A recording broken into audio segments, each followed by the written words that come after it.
BFM Business, Intégral Placement, l'œil de la presse. Cette semaine. Eh bien écoutez Cédric, j'entends souvent dire que pour bien placer son argent, il faut être bon en maths. Eh bien voyez-vous, je voudrais m'insurger contre ce sentiment parce que je pense que maîtriser le français est tout aussi utile. C'est-à-dire, qu'est-ce qu'il faut lire? Eh bien voilà une bonne question. Je vais vous faire une confidence que monsieur veuille changer sa voiture et madame partir en vacances. Eh bien l'un comme l'autre vont donc passer des heures à étudier le dossier pour faire le bon choix. En revanche, si l'un comme l'autre veulent placer leur argent, le plus souvent ça se fera à la sauvage, à la sortie d'un rendez-vous avec leur conseiller. Pourtant, certaines lectures pourraient être pour eux des plus instructives. Donc vous avez des ouvrages à recommander?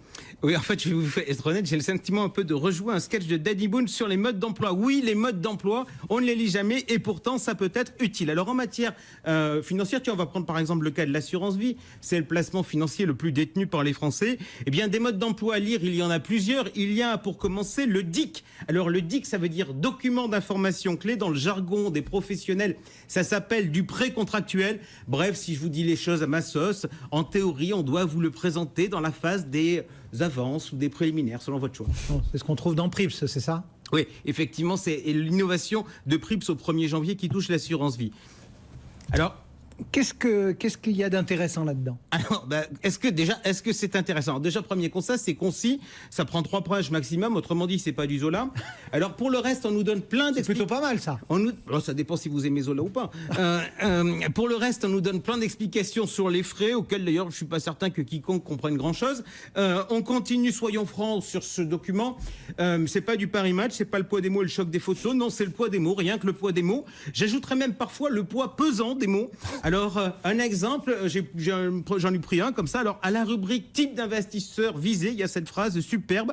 Le type d'investisseur auprès duquel le produit est destiné à être commercialisé varie en fonction de l'option d'investissement sous-jacente. Et bien moi, j'avoue, quand je lis ça, ça me fait une très belle jambe. Bon, cela dit, je ne vais pas réduire à néant les ambitions des autorités européennes. On peut quand même trouver des infos. Alors allons-y. Qu'est-ce qu'on trouve, pêle-mêle? Allez, on commence par quoi? On va commencer par le début, le plus simple. Donc, ça commence par un avertissement et c'est pas fumer tu.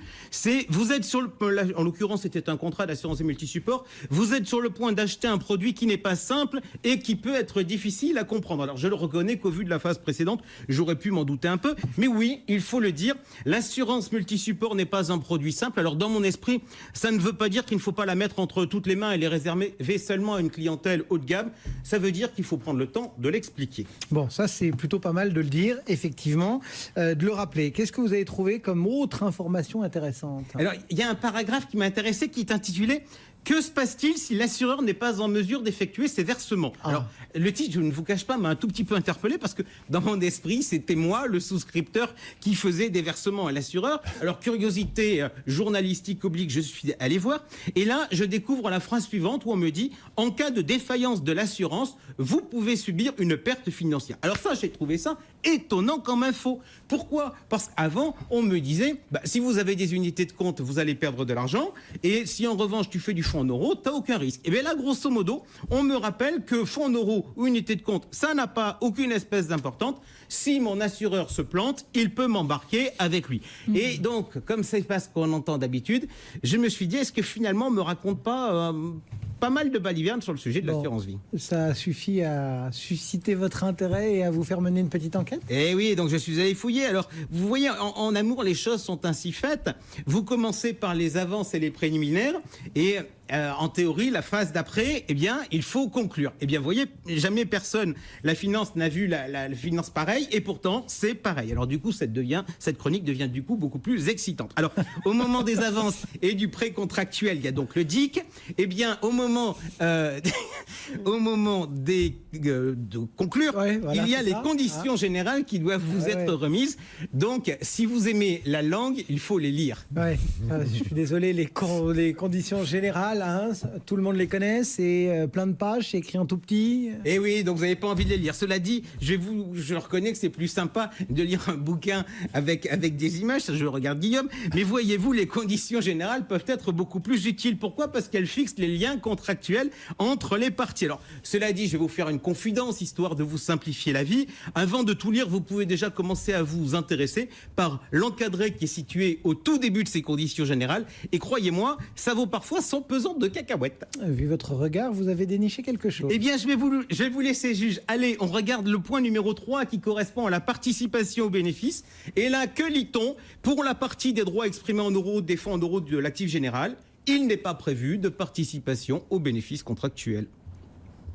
Donc on est sur un fonds en euros et on n'a pas de garantie contractuelle sur le fait de gagner quelque chose. Eh bien oui mon ami, c'est marqué dessus comme le peur salut. Alors j'avoue, comme vous, j'ai été surpris. Alors j'ai pris un autre contrat qui a été lancé récemment et qu'ai-je lu dans l'encadré? Il n'y a pas de participation aux bénéfices contractuels. Alors à cet instant, j'ai envie de refaire 2 petites secondes un peu l'histoire. Il y a 20 ans, Cédric, qu'est-ce qu'on disait du rendement des fonds en euros en assurance vie? Comment il était construit? C'était la somme du taux garanti d'un côté et de la participation au bénéfice de l'autre. Je vois que vous avez de la mémoire et rendez-vous compte du changement. Bien fait, les notes. Le taux garanti, il n'existe plus. Et là, on nous dit qu'il n'y a plus d'engagement contractuel à vous verser une participation au bénéfice.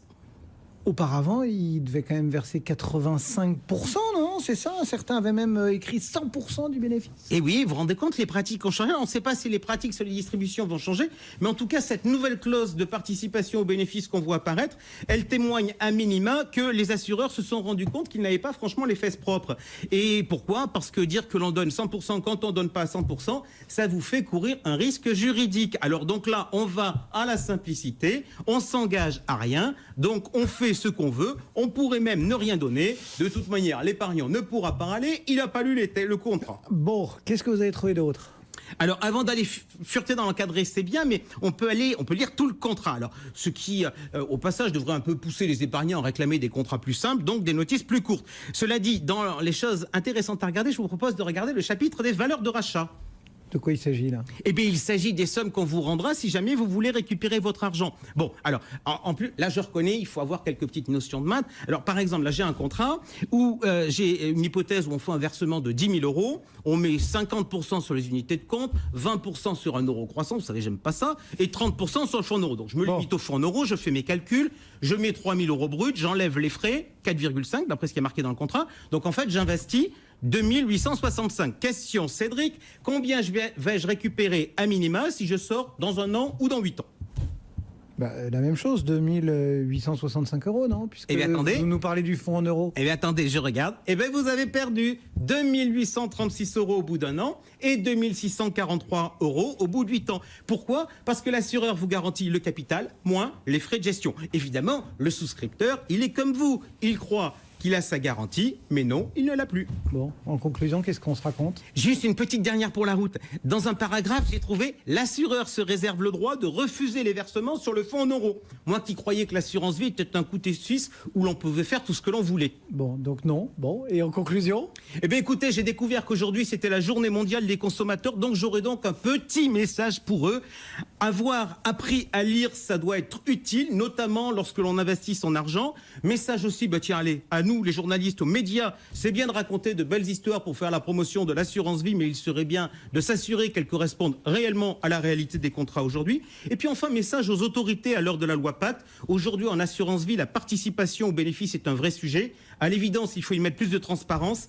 Et la bidouiller pour encourager la fidélité, comme c'est en train de se faire, serait incontestablement une manipulation scandaleuse et une nouvelle provocation envers les épargnants. À bon entendeur, salut.